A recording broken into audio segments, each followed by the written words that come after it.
Welcome into MLSsoccer.com's Playoff Central with Jesse Marsch and Andrew's mustache. I'm Jason Saghini. Guys, we are finally up to our final preview show for the New England-New York series.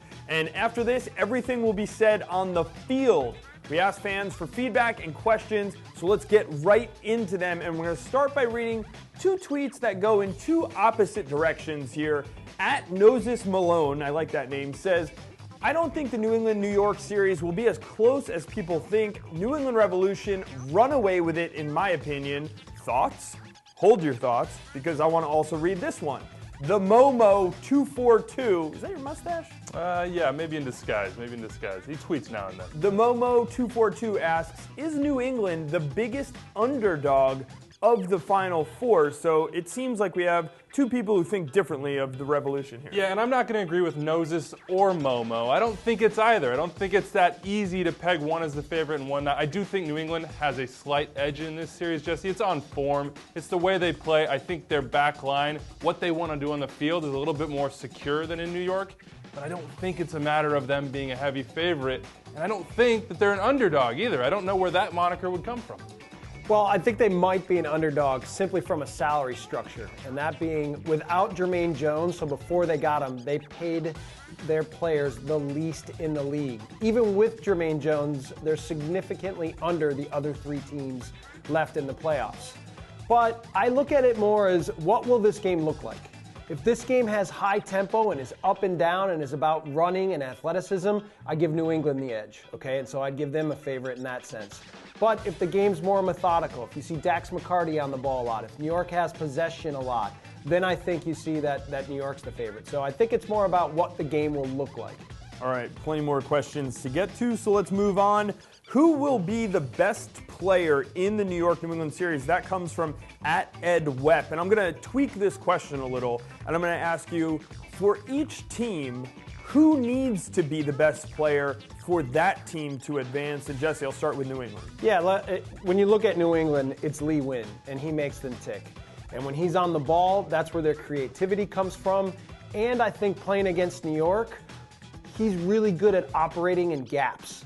And I think that New York struggles with that, the gap in between their back line and their midfield line. So I expect Lee Nguyen to be very active in this game, to be on the ball a lot, and to be really the one dictating the pace for them. So you're going out on the limb and saying that the MVP candidate, Lee Nguyen, needs to be the best player. It's a hefty limb. I'd climb out there with you as well. For New York, I think it's Thomas and Olave. And you mentioned Lee Nguyen and the space he wants to occupy on that New York backline being shaky at time. Olave has to be the vocal presence in there. He's going to bypass Alexander and Dax McCarty at times in the midfield. He'll find that space.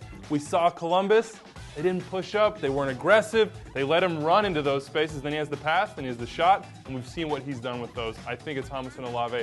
He's got to be aggressive. He's got to be vocal. And he's got to be the most physical presence on the field. And, you know, Olave does so well against big, strong guys. And he can now really disturb their rhythm. But with Lee Nguyen being so quick, it'll be an interesting matchup to see. And I think Olave is going to struggle a little bit with that. And you want to see Charlie Davis try to pull him away as well. His movement will be key. All right, well, I think we're getting to the next question. It comes from @T.Hallbeck.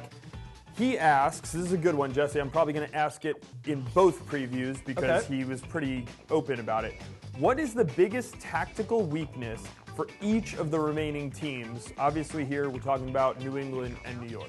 Yeah, I'll start with New York, and I touched on it already, but when the game gets a little bit more open, and now there's space between the back line and the midfield line of New York, I feel too often the New York defenders get locked in and start to really try to push up into that space to go with the attackers from the other team, and it leaves room for runs to come through. That's what New England loves to do. And their team is so active in how they move with the ball that it's going to be really hard for the defenders of New York to pick up on all the different movements. So I think that's going to be a big challenge for them. Yeah, I'd agree with Jesse. One note, though, his tactical weakness, no mustache. But, look, I agree. I think it's not just Lee Nguyen either. I think it's also Jermaine Jones. His passing ability from deep doesn't get enough credit. He's going to try to pull out wide and maybe thread that gap into Davies or Nguyen or whoever, maybe Kellen Rowe, maybe Bunbury, between that fullback and center back as well. But you're also with this New York team now. You're looking at a team that needs to answer some questions on the back line. they're not a group that's played a ton together when you put Richard Eckersley out at right back. But on the left side now, you're not playing with Roy Miller, who's out for this game.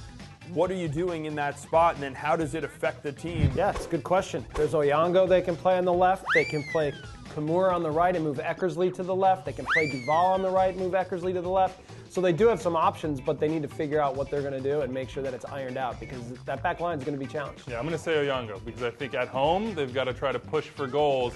Maybe on the road they go a little more conservative. All right, so that is the tactical weakness for the Red Bulls. How about the New England Revolution? They have looked very good at times this season, but they also had a long losing streak. So you can kind of look in there. Obviously, it was pre-Jermaine Jones. What is their weakness? Yeah, New England fundamentally likes fluidity when they have the ball, and oftentimes their midfielders will run all over the place to find the game. It makes them hard to play against at times, but it also means that defensively they're a little bit out of shape often as well. So will New York be able to have the ball and now challenge New England's midfield and pull them apart a little bit, or will the ability of New England moving around be able to dictate the game? That'll be fun to watch. I tend to think that New England's midfielders are really going to be roaming all around, and it's going to be a lot for McCarty and Alexander to handle. Yeah, I think Payulu and Dula is the guy on New York side that you want to take advantage of that. Can he find the pocket? He's so good at getting turned once he gets the ball, and we saw in that series against DC. When he does that, he picks out those runners. He picks out the Lloyd Sams, the Thierry Henrys. That's really where the danger comes.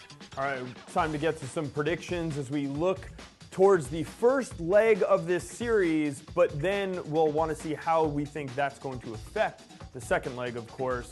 So, Andrew, why don't you give me how you think Game 1 is going to play out? Well, I think it's going to be 2-1 Red Bulls. I think at home they're going to go for it, and I think they're going to get some chances, as they always do. BWP, we know he can do it in front of net. We know Thierry Henry is after it right now. I think it's 2-1 for them. But that away goal, that really sets up New England to come back home and have a foothold in this series. Yeah, I think it'll be a 2-2 draw in a game in which both teams are getting up and down. We know that when Henry has a little bit of space that he can make plays, finding BWP, finding Louis Ndula, but you know that New England's going to find their chances too. So I expect this to be a 2-2 draw, which gives New England an edge going home. Huge advantage. All right, you think they're going to come through with the big away goals once more. Tune in for the New York Red Bulls versus the New England Revolution. Leg 1 this Sunday, November 23rd at 1:30 p.m. Eastern Time on NBC and NBC Live Extra. Check out our final preview segment as well for the Seattle-LA series coming soon.